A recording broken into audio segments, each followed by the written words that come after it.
I was an intending candidate for the BJP. I had got inducted by Arun Jaitley ji, late Arun Jaitley ji, in April 2019. And then I was told that it was all going to be according to the survey. According to the survey, there was nobody who would compete with me. In fact, I was like one among the top guys in Manipur. Okay, and like for example, when Mr. Modi ji, Narendra Modi ji came, I had 3,200 people lined up all over. And even in his speech, he said there was a human wall on the airport road. That was my team. Then the person who's got the ticket, I don't know how much he had. People said he had like probably 100. I don't know. I mean, very less. I hardly saw anybody. It was all my guys. Now, Nadda ji came. Within 1 hour, I would arrange 1,500 people on the road. See, this is Imphal. This is not far off place where you can easily gather people, right? So, as per that, I mean, like I was the talk of the town, and whatever BJP said, Nadda ji came twice. I had people lined up. Modi ji came once. I had maximum people on, because this is the most important road. Then Tejasvi Surya, the youth president, came. I did the same. Everything was done, except that I did not do a shifarish. You know what shifarish is? Lobbying, right? Because I always believe that BJP is a party with a difference, and people who are deserving should get it and ought to get it, and I believe in that. I have never ever lobbied or sucked up to anybody in my entire life, which I will never do that. Okay, so, and I was told by one of the main guys, I will not name, that was required, and I was very upset because I thought BJP was a party with a difference. And I don't know, because I've been talking about honesty, and if you see, after the nomination papers were filed, I happen to be the richest guy in candidate, which is actually a joke, because I file my income tax, my paper, I mean like all my cars or whatever, my property, everything is on paper. Okay, so that's why I am richer than the rest. Otherwise, if you actually dig into more, then I will be probably the poorest guy. Okay, so I have worked my way the right way. I always believe in doing things right way. I hate corruption. I mean, like I am allergic to corruption. So in every speech I say that, I mean, promising on God कि भगवान कसम मैं एक पैसा नहीं खाऊंगा in Manipuri, and I will never do a contract work, because this is not business. This is service to people, and this is 100% sacrifice. And I also say that whatever money, because Manipur politics is extremely expensive, people can't even imagine how it is. So if I try to get back my money, and that will be corruption. So whatever I spend is like a gift for the people, for Manipur, because that's the price I pay to serve the people of Manipur. And if I try to get it back, I'm going to get corrupt. I'm going to get down to the same system. So, and I say that I will never do any contract business, because a lot of politicians eventually, in a sly manner, they're always involved in this. Most of them, okay? And no cut on this thing, no cut on anything. And while giving jobs or this thing, see, technically the minister doesn't give jobs, but everybody knows that he can put his hand, and it's he who decides. Technically, you can't prove it. With me, I say, I will not take a penny. And if I do these things, like, if I get corrupt, or if I do this, take money for giving employment or do contract, and I say you can punish me any which way. God can also kill me anytime. You guys can also kill me. Maar do mujhe. I am not going to do that. So my words have been very strong, and everybody thinks, that I am arrogant, cocky, loudmouth. But the thing is, this is what exactly I intend to do. That is why I'm in politics. I want to see change in Manipur.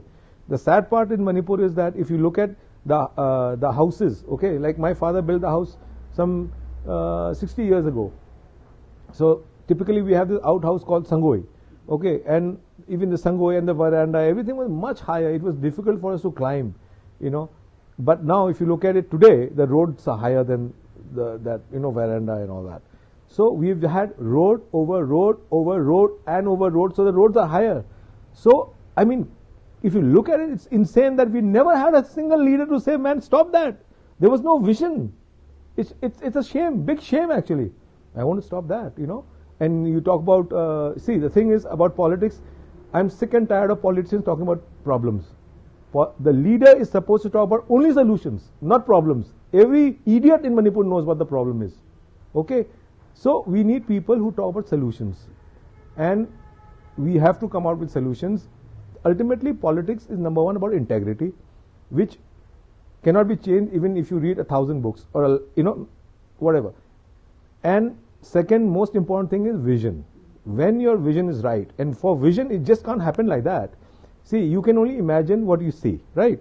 So vision has got something to do with your education background, your exposure in life, your milestones that you have clocked, and your achievements, all put together with good vision. A good wisdom brings about good vision, right? According to good vision, you will apply good policies, right? And that's how things will work. But if you are going to be insincere with the policy making, then that is mass corruption.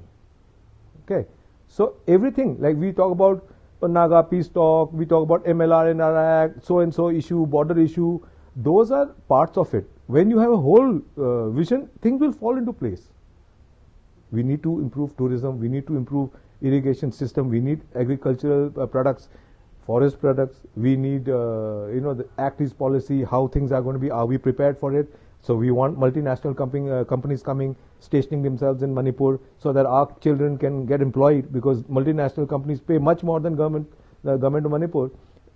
And if we don't have the infrastructure, suddenly they're going to be stationed in Guwahati like a lot of people, and they were just going to send an agent. That will be a big loss. And more than that, the freakiest part is Manipur has two highways. One is Jiri highway, which is not exactly motorable. Some parts may be good, but to be motorable, all the parts have to be good. Then you have the practically functional highway is Dimapur, Manipur, Imphal highway. See, it's so bad that I have a hotel. So once I met these group of bikers who had come from Europe. So they came biking all over the world. And they said the worst stretch of road is Dimapur, Imphal highway. The worst stretch of road. And can you believe that is our lifeline? That is our lifeline. God damn it, what are the leaders doing? Are we zombies or what? I need to enter politics. I need to change this.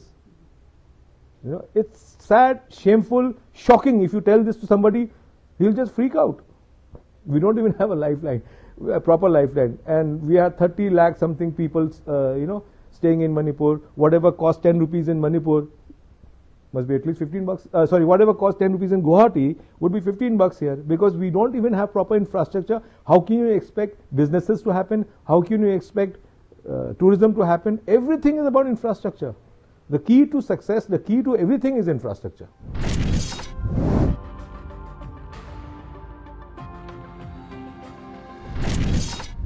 That says, छोटे मन से कोई बड़ा नहीं होता, टूटे मन से कोई खड़ा नहीं होता. Vajpayee ji. See, I believe in Narendra Modi's BJP, right? And my thing stays intact. It's not about what is happening in Manipur. I don't consider this BJP. BJP is a party with a difference which will give ticket to a deserving candidate. I was most deserving. You ask anybody in Manipur who's into politics, even you ask Mr. Bijoy, who you might be interviewing eventually, and he said, somebody said, oh, he has no money. Oh, he has no people following him. I have both. Why wasn't I given? Because I spoke the truth, because I was going to stand for truth. So, I don't consider this BJP at all. Real BJP's ideology and the core of BJP is transparency and accountability, which you will see on all my posters. See, it's about how sincere you are.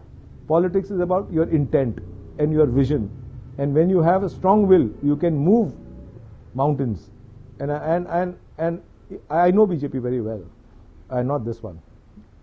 This I don't know what it is. But I am going to contest, because I cannot leave Team Nishikant. We are a strong force of maybe more now, 3,000. When I wasn't given the ticket, not one person moved.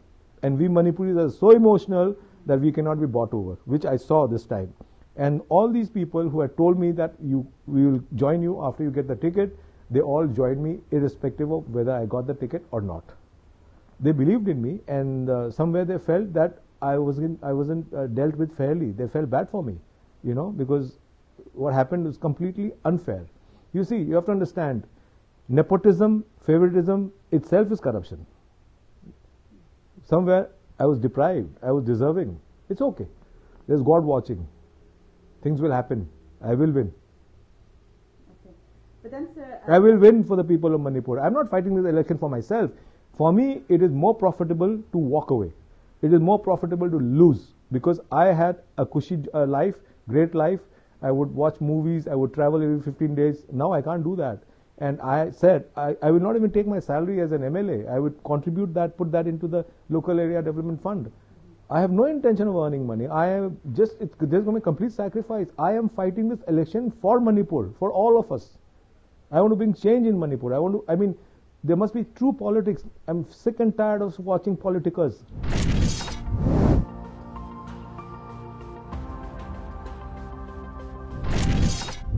Kesamthong Kendra is going through a bad phase where almost all the households are deprived of drinking water. Water is life.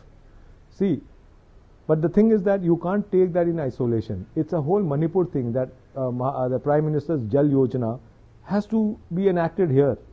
For some reason, we are not able to get drinking water, and that my focus will be there. If my people are deprived, I will go to India Gate, I will do a dharna there, alone, and I will shout down from there, hila ke rakh dunga, I will shake this government here. I will go and knock on Prime Minister's door also, for my people, not for myself.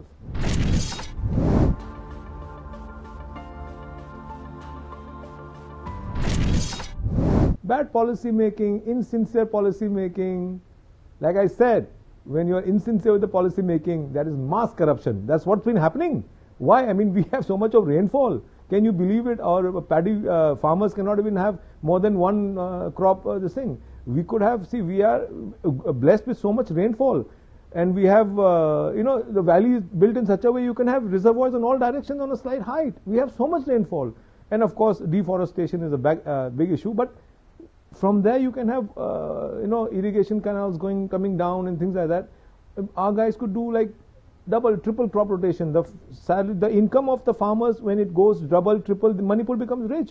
And I said forest products. Most of these Scandinavian countries, they survive on forest products. I've been to some of the Scandinavian countries. So there is so much to be explored in Manipur. There's so much. The land is so beautiful, the water is so delicious, the weather is fantastic. God has given us everything, except we need somebody sincere with strong integrity and for love of this land, so things can happen.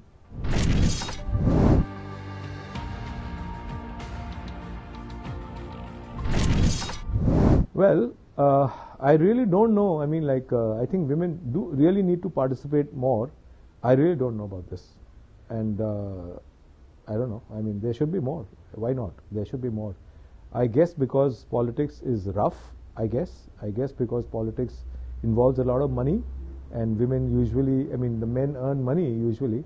The men are the richer people. I haven't heard of so-and-so woman to be the richest person in Manipur or something like that. So the paisa walas are all men. So I guess politics is because of money and muscle power. I think women are not able to enter the fray.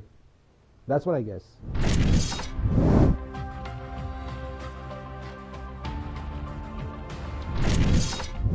Now, our dear party in Manipur doesn't have subscribe to my ideology, which is the ideology of the BJP in the center. Well, that time I'll have to see, because my ideology is not for sale. For ideology, you have to be fiercely loyal. Without loyalty, you can't have ideology. So it has to go synchronized with my ideology. Otherwise, I'm not in for money, I'm not in for anything. Yes, I need some amount of power so that I can deliver what I've promised. That's all. I am not even interested in the money. I said, salary bhi nahi lunga. If I go anywhere, let's say even if I'm with some this thing, I'd rather pay for my own pocket. I want to set examples. Ki you don't come and suck people, you come and serve people.